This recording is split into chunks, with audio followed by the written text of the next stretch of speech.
Hello everybody, welcome to episode 3 of the Warped Minds of Warped Tour, where I talk about stories surrounding the alternative music scene. Before we get into it, I just want to say thank you to everybody who's been supporting this series and my channel in general. It's kind of crazy how many people who didn't even really know anything about the people I'm talking about or Warped Tour in general are actually really enjoying this series, so yeah, thanks for that. And there's lots of stories to talk about, both of guilty people and innocent people, so I think this is going to be really cool. Anyways, in the first 2 episodes, we talked about V1I, a YouTuber who was popular in the alternative music scene, as well as Mike Fuentes, who was the drummer for the band Pierce the Veil. And now we're going to be talking about another major musician in that scene. In fact, he's probably the most prominent person I've talked about so far. He was considered a really sweet guy by pretty much everybody, and he was admired for his resilience through hardships. But do hard times give people excuses to do bad things? And were those bad things covered up? Or did those bad things even happen at all?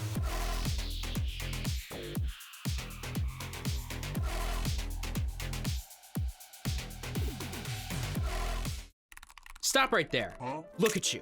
Pitiful. You've become disheveled beyond repair. I mean, who would have thought the 12-hour 4chan binging session would leave you in a completely psychotic state? Here, eat this smear of cream cheese off my finger. It has absolutely no antipsychotic medication in it. And while you're gobbling on that, you should check out Atlas VPN, the sponsor of today's video. It will surely make you feel safe and protected while browsing your favorite websites. A VPN is a virtual private network which hides your IP and keeps you anonymous online. And Atlas VPN is the best bang for your buck, providing the best VPN you can get for only $1.99 a month for premium service on all of your devices, plus a 30-day money-back guarantee. But if peak cybersecurity, protection from malicious links, getting great deals while shopping online, and blocking trackers on your search engine on all of your devices still isn't enough, Atlas VPN can even help you gain access to content that's region locked. For example, if you want to watch Always Sunny in Philadelphia on Netflix, you won't have much luck in America. You'd have to travel across the pond to get access to it. Or you could just get Atlas VPN, simply change your location to the United Kingdom and boom, full access. I even did it on my phone. Oh, but FXK, I don't have money to buy an extremely affordable and efficient VPN service from such an admirable company. Actually, you do, because like I said, it's only $1.99 a month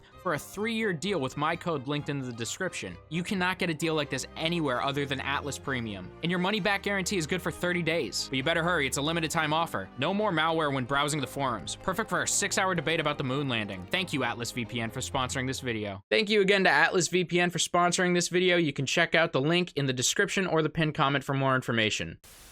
So much has changed.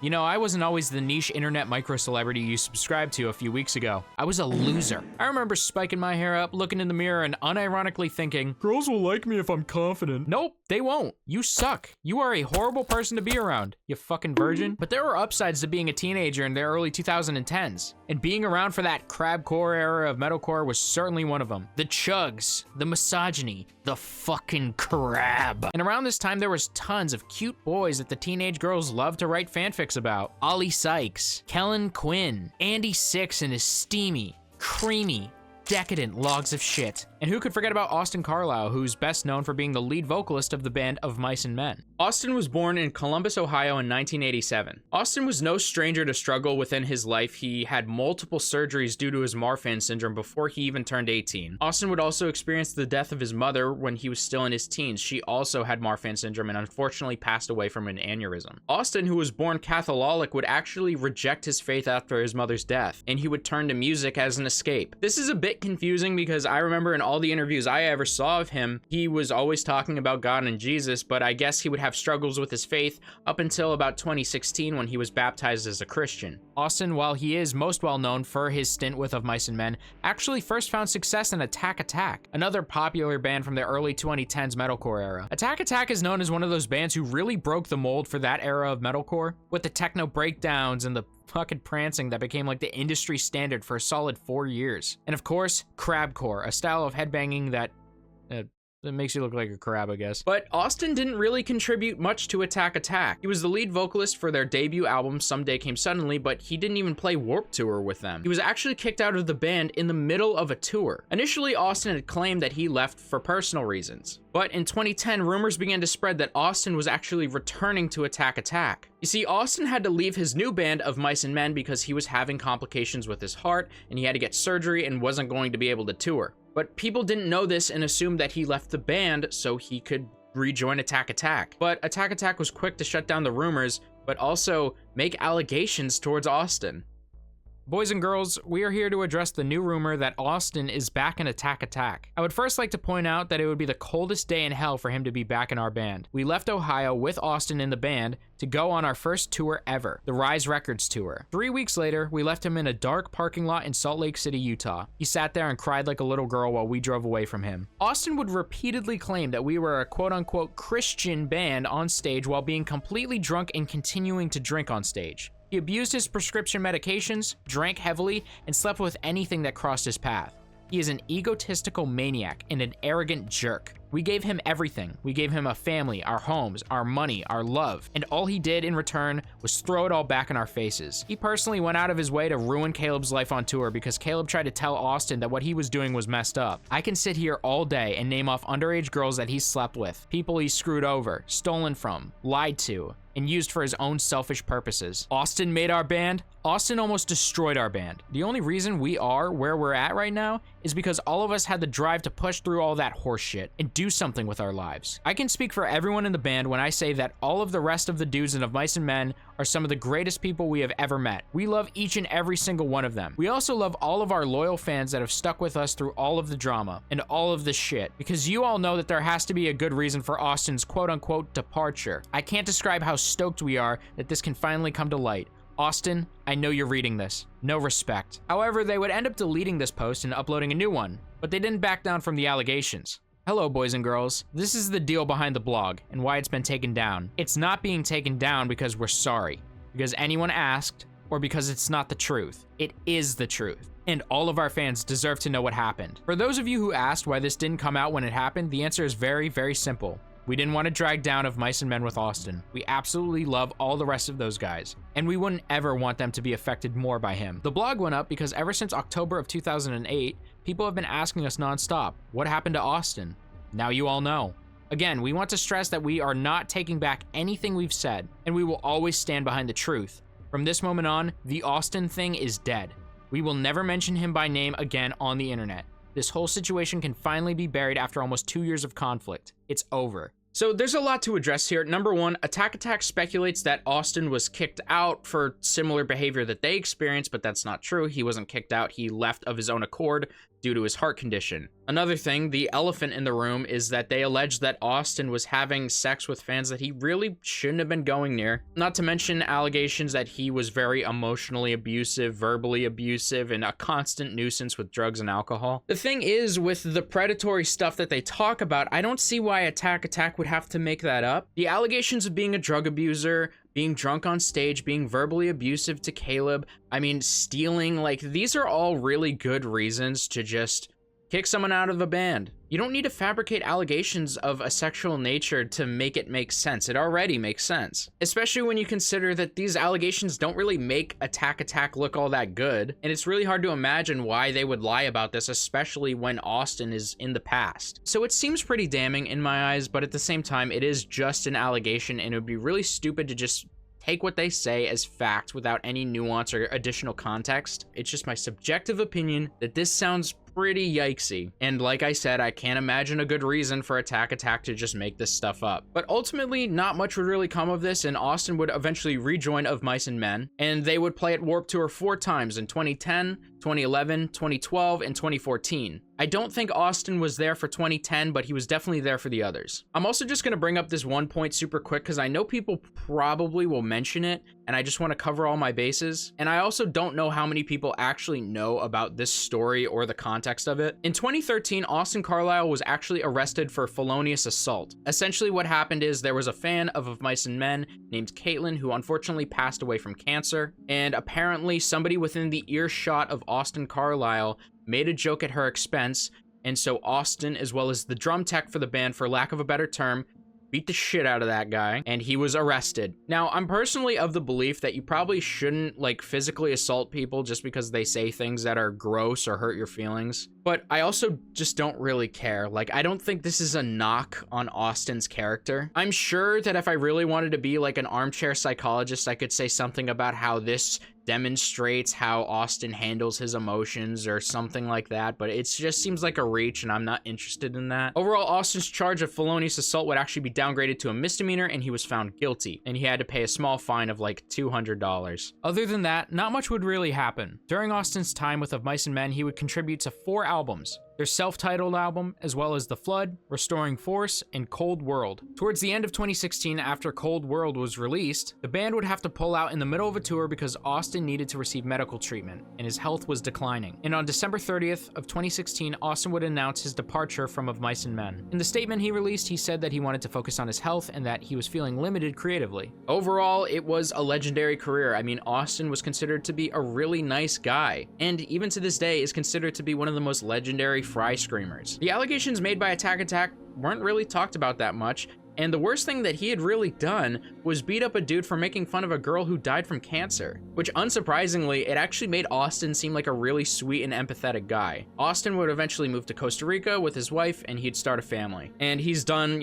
public speaking, and he really promotes like his lifestyle and his religion. I think that's really awesome. But it wasn't until after Austin fell out of the public eye that a lot of those allegations I talked about would begin to come to light.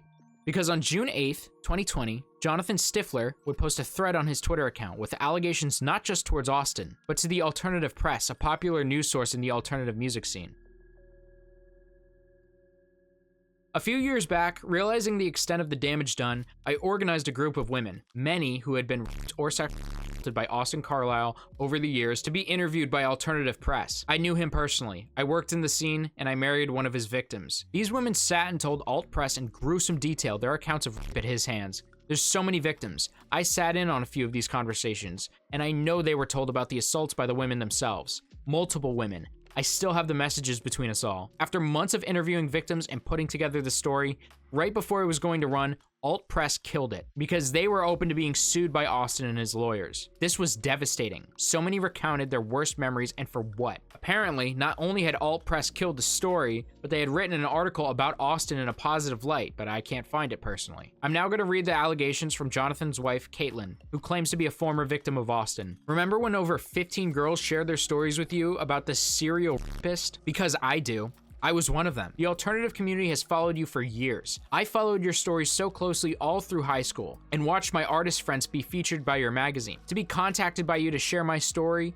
in hopes that it wouldn't keep happening to other girls felt like a dream. Finally, there was something I could do, considering I was told by law enforcement that there was nothing else I could hope for with no physical evidence. I never thought anyone would believe me or take me seriously. Then there was your magazine asking us to share. He not only raped girls, probably more than anyone even knows about. He was a predator seeking out underage girls by using his position in the music industry to do so. He threatened you with a lawsuit and you backed down. I get it. Who would want to be involved with that when you can just not? That was your choice, a choice none of us had. I, for one, hoped at the very least you would stop featuring him. Guess I was wrong to hope that. Apparently, even more women would reach out to Caitlin and Jonathan anonymously after these statements, making the total like over 20 women that were making these claims about Austin. Overall, this looks really bad, not just for Austin, but for the alternative press as well. Alternative Press would respond to the accusation of a cover-up a couple days later on June 10th, 2020. From the CEO and founder, Mike Shea. First, I want to sincerely apologize to the survivors who have felt silenced by us in regard to the allegations made against Austin Carlile. Allow me to sincerely apologize on behalf of Alternative Press for not explaining ourselves before now. To those individuals who have shared their stories with us, we do not condone violence or in any form, and your story deserves to be told. We understand the potential depth of the hurt, and that it resonates, and we apologize. We would also like to tell our readers that we are not protecting anybody from legal repercussions. What we are following is the obligation of journalistic due diligence, ethics, and integrity. Social media allows us to react quickly and impulsively with great conviction. What it doesn't do is provide context or the full story. The Austin Carlile story was never kept under wraps. It was not published because we could not check all the boxes we, as journalists, must check. During that period, the allegations surfaced and an investigation began. Accusations and scenarios came to light. From the information that we have been able to review, these claims were not verifiable by sources or through official legal documentation, formal complaints, police reports, witnesses, etc. In addition, some of the individuals we spoke to had changed their position on the story or involvement for a variety of reasons. At several points during the investigations, additional sources who were willing to go on record to corroborate events were silent. canceled interviews, and stopped responding to our follow-ups. There were also people who refused to talk to us at the time who are now saying online they were never approached. It doesn't mean that the allegations shouldn't be taken seriously, or that they are not true, or that survivors should not be heard. When investigating serious criminal allegations, things such as police reports, documentation, witnesses who will go on the record to corroborate these accusations of others, and industry people who go silent to protect their reputations can make the process difficult. Despite what we all wish were simply open and closed cases, there are many times a lot of gray areas. Again, the Austin Carlile story, we felt we didn't have enough to go any further. Leading with so much speculation without substantial proof would have compromised the integrity of any information which all of you depend on. We encourage all of our peers and competitors to take notes of these and any future allegations. We hope our sincere apology and advocacy allows all music media outlets to stand up. We can all do better. We made a mistake, not the survivors. For that, we sincerely apologize.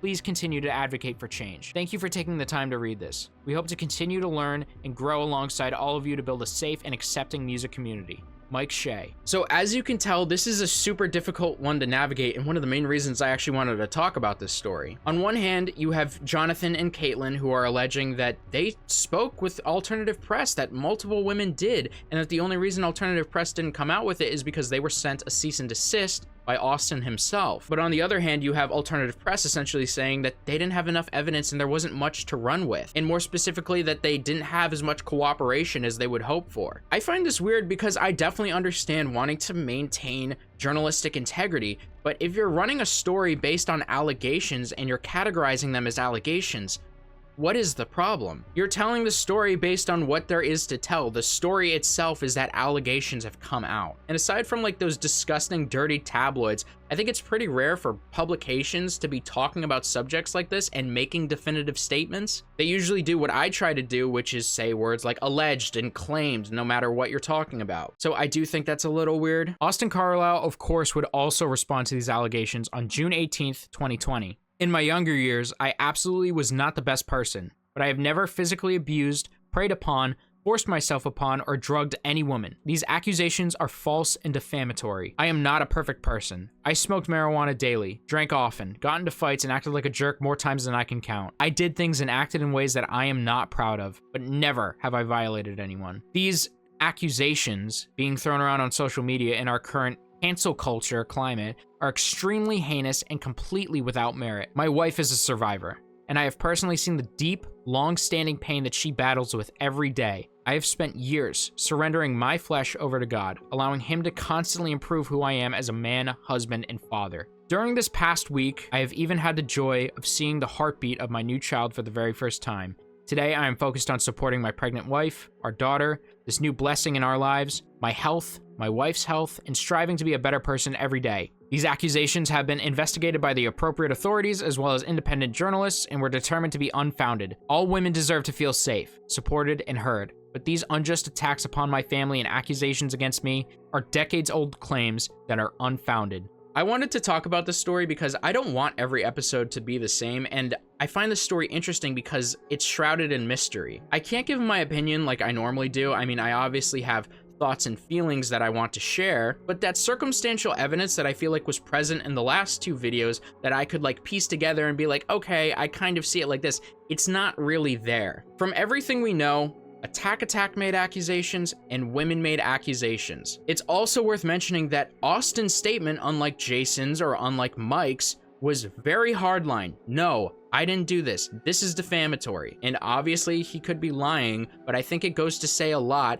that he actually said, nope, I didn't do it, when we've seen the last two guys pretty much just bend the knee and try to hide behind ambiguity. So my personal perception is the fact that Austin was not only accused of this by his former bandmates, but was also accused by over 20 women of the same actions is really strange. I know that women lie about allegations. Trust me, I'm not here denying that that's not true. But when we start to see 20 to 30 women publicly and privately make claims, you can't say it's for clout. And apparently I have to explain this to some of the retards in my comment section. No one has ever gotten positive attention for lying about allegations. When women lie about allegations, it's typically because they are, number one, super mentally ill, And number two, they had a previous relationship with that person and they feel they were unfairly treated in some form that hurts them but isn't really cancelable. So with that mental illness, they decide that the ends justify the means. This person is a bad person. They don't deserve their platform. So if I lie about this, it doesn't really matter because they don't deserve it. And I know they don't. They essentially rationalize lying for the greater good. This is how I've always perceived it because it doesn't make sense for a woman to lie for money. I rarely see women getting money from even real accusations. And like I've said, I've never seen anyone get clout from it either. And the thing is, when you start to see multiple women, it becomes so less likely that all of these women are just spiteful, mentally ill people that are genuinely just trying to destroy his career. But maybe I'm wrong. Maybe they're all lying. Maybe Attack lied. Maybe this entire story just unfolded like that. I find that hard to believe, but I mean, I can't really like take a harder stance like I did on the last two videos. And what makes the story even more difficult is that a lot of the information from alternative press, Jonathan and Caitlyn, they're claiming two completely different things. And I don't know how to speculate on those details, like of who threatened lawsuits and who spoke and who didn't speak. Like I don't know what to make of any of that information because I'm seeing two completely different sides. So I think based on what is available and my gut feeling alone, it feels sketchy. But I don't know. My opinion is nothing more than an opinion. That's how all of these videos have been. And I make every video with the intent that you can learn something, hear my opinion, but come to your own conclusion. That was the goal for the Ronnie video, and that's been the goal for all of the videos in this series so far as well. And like I said, I wanted to include this story because people were asking for it. I think it's a weird story, and it's shrouded in mystery, and it's a little different from the last two subjects. But I'd really love to hear what all of you think in the comment section. And I think this would be a really interesting discussion. Maybe I missed some information when I was doing my research. I dug pretty hard. I also didn't bring up a few specific allegations from specific women because it seemed like it was kind of pointless, and I think the point got across pretty well here. But once again, thank you all for the support. I would really love to hear what you guys have to say. Also, let me know in the comments who else I should talk about. Thanks for watching, guys.